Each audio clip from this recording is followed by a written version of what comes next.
This is silly. Oh, my hair. It's all in my way when I'm trying to crochet.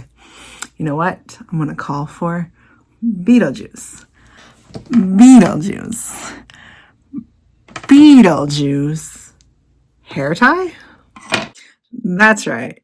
In this video, I'm going to show you how to crochet these Beatle Juice inspired hair tie scrunchies.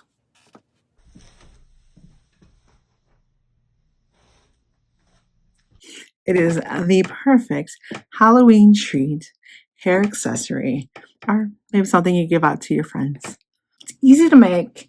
All you need for supplies is some elastic bands, which is like these, a crochet hook, and now your yarn. So I've got this purple red heart in Amnesty. I've got green in Spring Green, black yarn, and of course some white yarn. The only other thing you need is some scissors. Yep. Okay, and then you also need a tapestry needle to do everyone's favorite thing, weaving in the ends. Two different things you could choose from. You could choose the purple in the middle, the green on the outside, or the green in the middle, or the purple on the outside. It's your choice. You can make one or the other, make them both, maybe make green on both or purple on. You should just do all green or all purple if you want to. Okay, and for crochet skills, all you need to know is single crochet and double crochet. Nothing too complicated, and I'll show you how I connect these double crochets so it goes green, black and white, black and white. It's how I repeat it, black and white, black and white. That's how I'll show you in this video. So before this video, just know single crochet and double. All right, let's get started. I find getting started the hardest part, attaching the yarn to the hair tie. Make sure I leave a long tail for weaving in, and I kind of just put my hook around the hair tie, and then I go and make a chain. And I count that as my chain 1 here, and then I'm going to just do single crochets all around. I just want to keep the single crochets at an even number around. You can make as many as you want around the hair tie. Just keep it an even number because you're going like black and white, and so you need that even number to complete it properly. And I just take the tail and kind of lay it next to the hair tie, so that way I just crochet around the tail and the hair tie, so that way there's less things to weave in, because there's gonna be a lot of weaving with a lot of different color changes I have with this.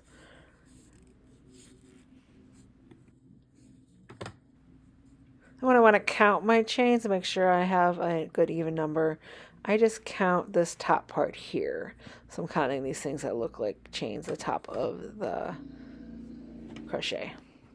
I now have 30 single crochets around, and I'm just going to add a couple more by stretching the hair tie out.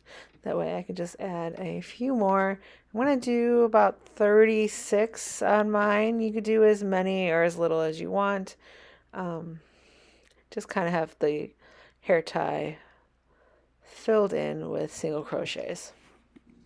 I just connect both the ends together with a slip knot to complete the hair tie into a circle.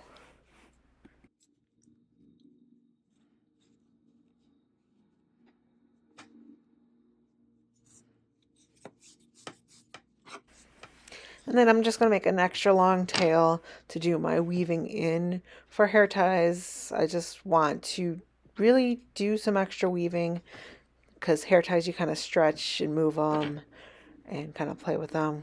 So I don't want any of the ends to come out of the hair tie. And so I just give that long tail to give me just extra to weave in.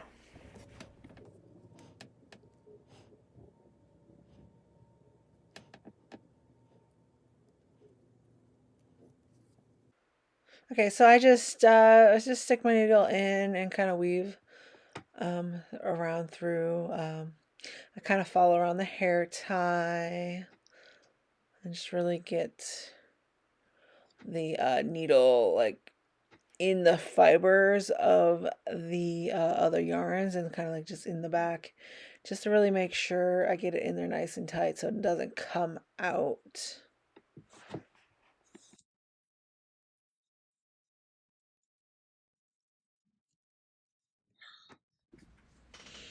I just give it a little stretch, make sure it has some little give, makes a perfect hair tie, and that the yarn's not going to come out or peek out through anything. And now I'm going to work with the white and the black. And it doesn't really matter which one I start with, but I'm just starting with the white. And I'm going to stick my hook under any of these stitches. And I'm going to pull the yarn through. I'm going to make sure I have a nice long tail to weave through. And I'm going to chain 3, and that's going to count as my first double crochet. And then I'm going to do a double crochet right into the same stitch. But I'm not going to complete the double crochet. I'm going to take the black yarn and I'm going to finish that double with the black yarn. Make sure I have a nice tail for the black yarn for weaving. And now I'm going to do a double crochet with the black yarn into the next stitch, but I'm going to hold the white yarn in front here and just wrap the black yarn around the white yarn, and I'm going to do one double completely. Give this yarn a little tug to make sure they're nice and tight.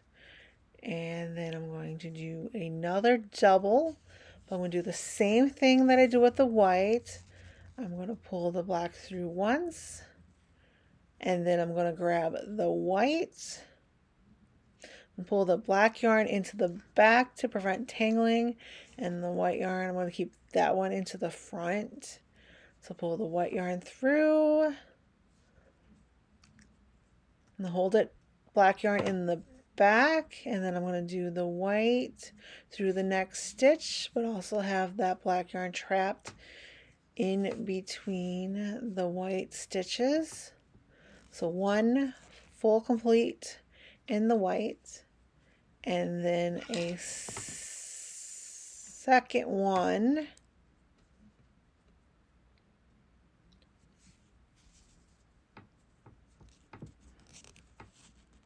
with leaving the last pull through for the black yarn.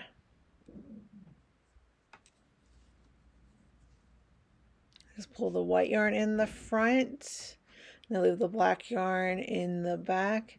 Doesn't matter which one you do, but just be consistent with having one in the front and one in the back. So just kind of choose. I chose the white to be in the front because that's the first one I worked with.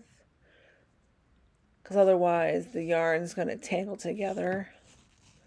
And so I just hold whatever color I want constantly in the front, and then the other one I'm going to have it go in the back. And I kind of just repeat the same pattern of switching the black with the white, doing 2 doubles in each stitch, and switching over to the next color.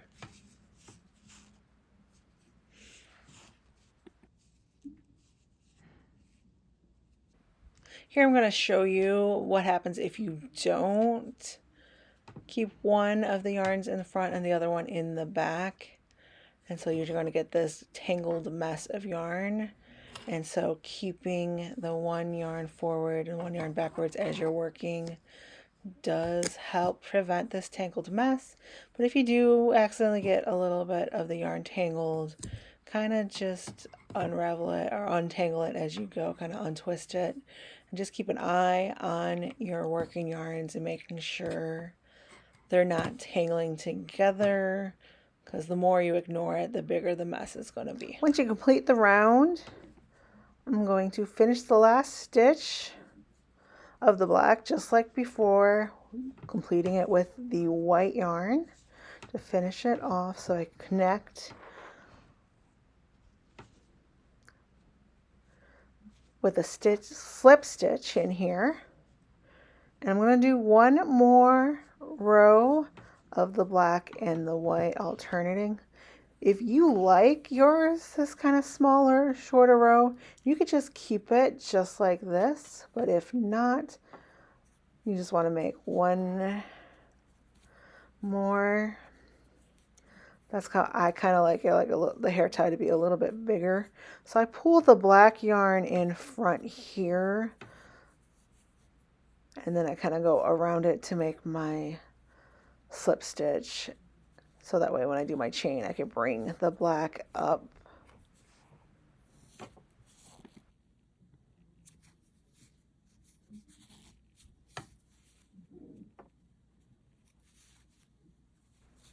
I want to just complete this row just like before. Do the chain 3 to make one double, and then I do a double in the white, and then I complete the stitch with the black yarn, pull that white yarn in front, and then kind of go around it with the black again, and just repeating the same as before until I go all the way around.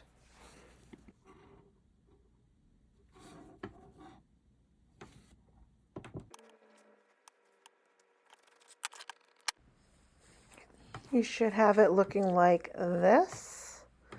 And of course, we gotta weave in those ends, everyone's favorite thing to do. And I just tuck the needle in and around and behind the stitches, just to kind of hide the ends together.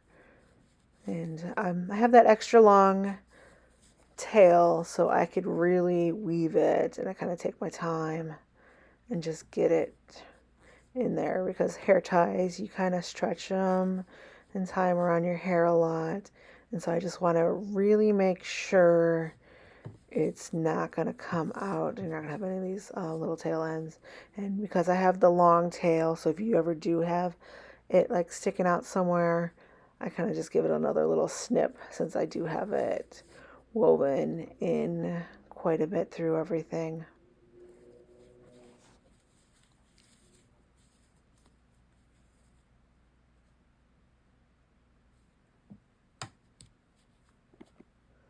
I even go a little bit under the black too, just kind of like in between the stitches, just so I'm not weaving it all in the same spot. I can kind of get different areas of the scrunchie with the weaving in.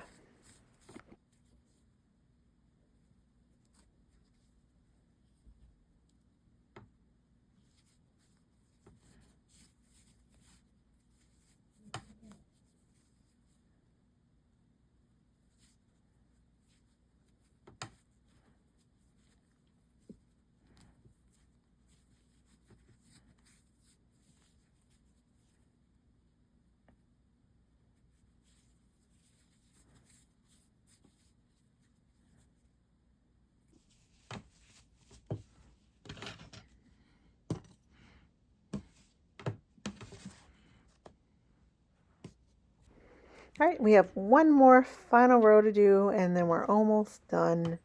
And I'm just gonna stick my hook in and grab the purple, leaving of course that tail, because we're gonna have more weaving to do. But first, I'm just gonna do single crochets all the way around. I'm gonna chain 1 and do the single crochet back into that first stitch, and then just keep going around with single crochet all the way around my hair tie.